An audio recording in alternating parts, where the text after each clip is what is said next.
ஷார்ப்பா சொல்லிருங்க, ஏன் உங்களுக்கு அரசியல் பிடிக்கல? கோவிட்ல பணம் கொடுத்தாங்க, எல்லாருக்கும் கொடுத்தாங்கல்ல, நான் அதை வேண்டாம்னு சொல்லிட்டேன். மூஞ்சி பார்த்தா அப்படி தெரியலையே. அதே போல இது கேஸுக்கு சப்சிடி கொடுத்தாங்க, அது வேணாம்னு சொல்லிட்டேன். நம்ம குடும்பத்துக்கு கௌரவம் தான் முக்கியம்.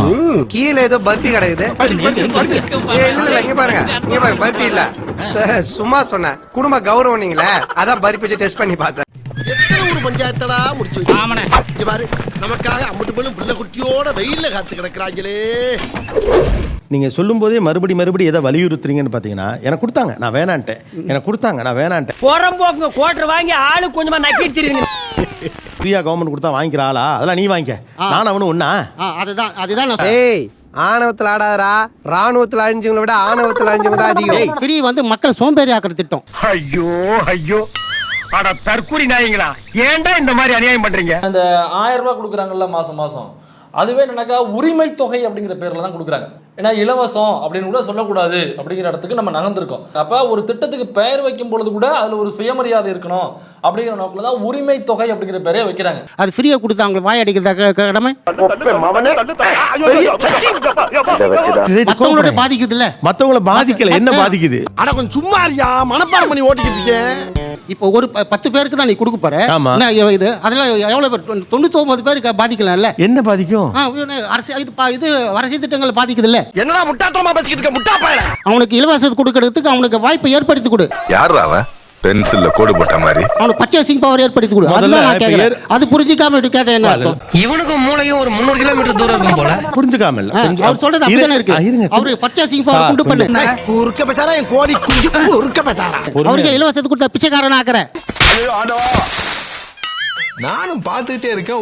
உள்ள சவுண்ட் ஓவரா இருக்கு. முதல்ல பிச்சைக்காரன் சொல்லாதீங்க நீங்க. அவனை கூப்பிட்டு செருப்பால் அடியும். செருப்பு நல்ல செருப்பு இருந்தா அடியும். நீங்க என்ன வேலை பாக்குறீங்க? மூஞ்சிய பார்த்தா வெஸ்டர்ன் டாய்லெட் மாதிரி இருக்கு. கலெக்டர் வேலையை பாத்துக்க போறேன். நான் ரிட்டையர்ட் சார், ரயில்வேல டிடிஆர். ரயில்வேல உங்க சம்பளம் எவ்வளவு?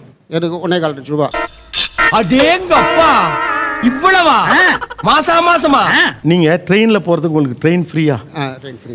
ஏன் 1.5 லட்சம் ரூபாய் சம்பளமும் கொடுத்து ஒரு டிக்கெட் வாங்கிட்டு போக உங்களுக்கு வழி இல்லாமலா இருந்தீங்க?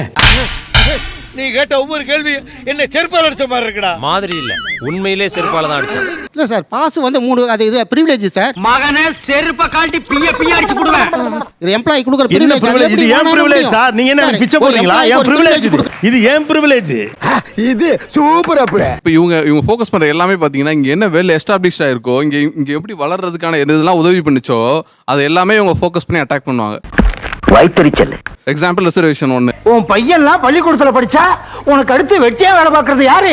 கொஞ்ச நாளைக்கு நீயும் புள்ளையும் பாருங்க.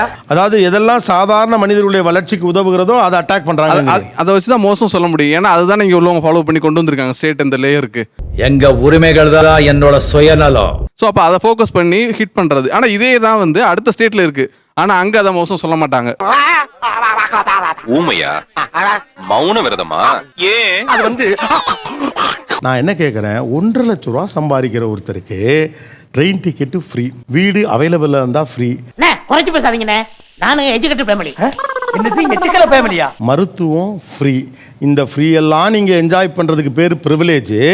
ஆனா இல்லாதப்பட்டவன் 2 கிலோ அரிசி வாங்கி சாப்பிட்றது மட்டும் உங்களுக்கு அப்படின்னா, அப்ப அந்த பையன் சொன்னதுதான். இனிமே இப்பெல்லாம் தனியெல்லாம் வராது. வீட்டுல யாராவது பெரிய வந்தா வர. அரசியலுக்கு வரவங்க எல்லாருமே ஆக்சுவலா சர்வீஸ் பண்ணதான் வராங்க. மோஸ்ட்லி மூக்கு சளி. யாரா இந்த ஜோக்கர்? வரவங்க எல்லாருமே பிக் பாஸ் மாதிரி நினைச்சுக்கிறாங்க. உள்ள வரையில அவன் வேலையாளா இருக்கணும்லாம் வரமாட்டான். ரியாலிட்டியில நானும் ஒரு லீடர் ஆகணும் தான் வருவான். வேலையாள்னு ஒரு வார்த்தையை பயன்படுத்துறீங்க. உங்களுக்கு ஏன் அவ்வளவு இலக்காரம் ஒரு அரசியல்? தமிழ்ல வேலையாட்கள் தானே, வேலையாள் தானே சார். வேலையாள் தான் சொன்னீங்க. ஓ, சுத்த தமிழா?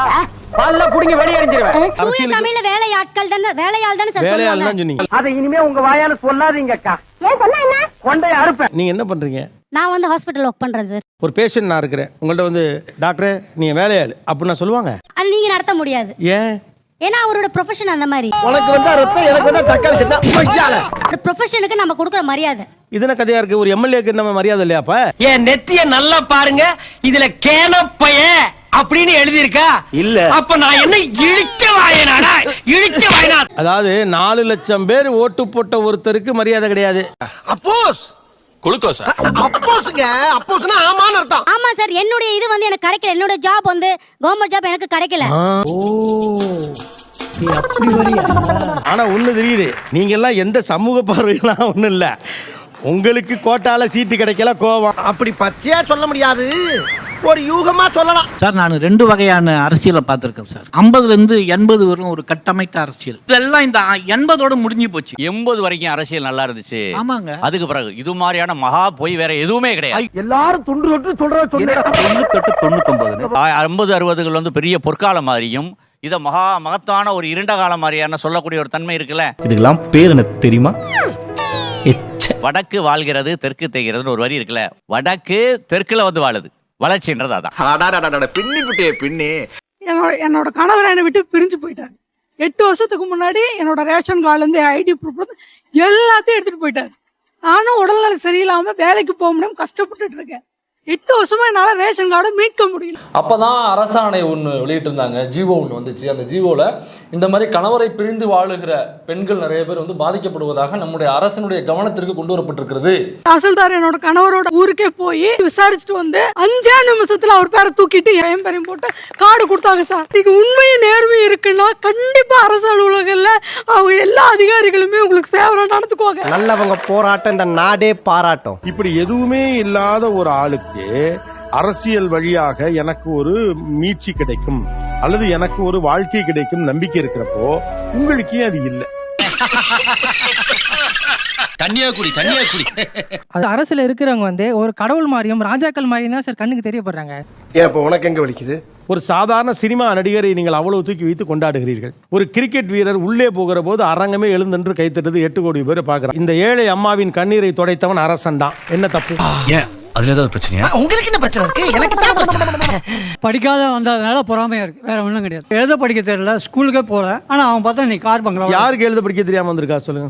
சொன்னாங்க, நான் சொல்றேன். ஒரு எம்எல்ஏ சொல்லுங்க. நிறைய பேர் இருக்காங்க. சொல்லுங்க, பேர் சொல்லுங்க. லோக்கல்ல இருக்கவங்களே நிறைய. லோக்கல் எம்எல்ஏவே சொல்லுங்கங்கறனா. அது வந்து இப்ப சொல்ல புரியா இல்லையா? ஏன் உங்களுக்கு அரசியல் பிடிக்கல? கம்யூனலிசம், அதாவது இந்த சாதி ரீதியா வந்து அரசியலை வந்து கொண்டு போறது வந்து எனக்கு பிடிக்கல. மூஞ்சி அப்படியே தரையில வச்சு தேய்ச்சு விடுவேன்.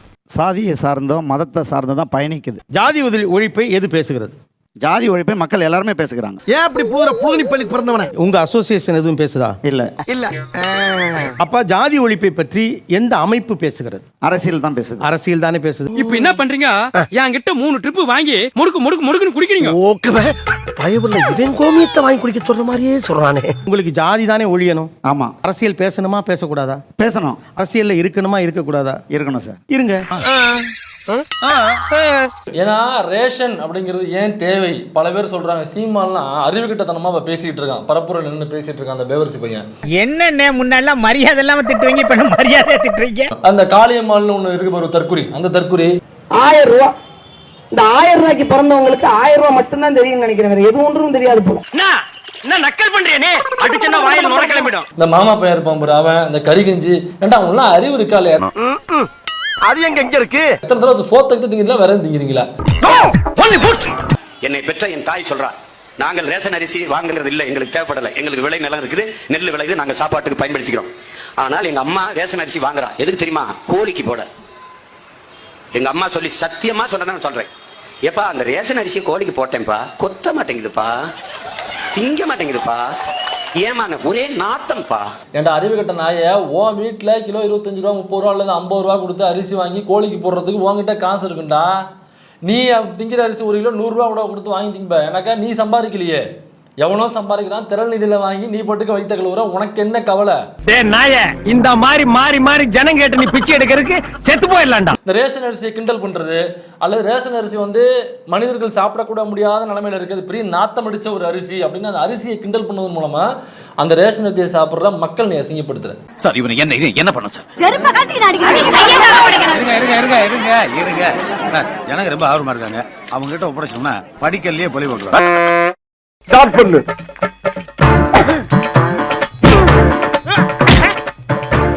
இங்கிட்டு வா. அப்படியா. படைக்கல. மண்டையில மட்டும் அடிச்சிடாத, குலக்கேசல் உள்ள போயிருவேன். சரியா? உங்க வீட்டு பிள்ளையா நினைச்சு எல்லாரும் என்னை மன்னிச்சிருக்க.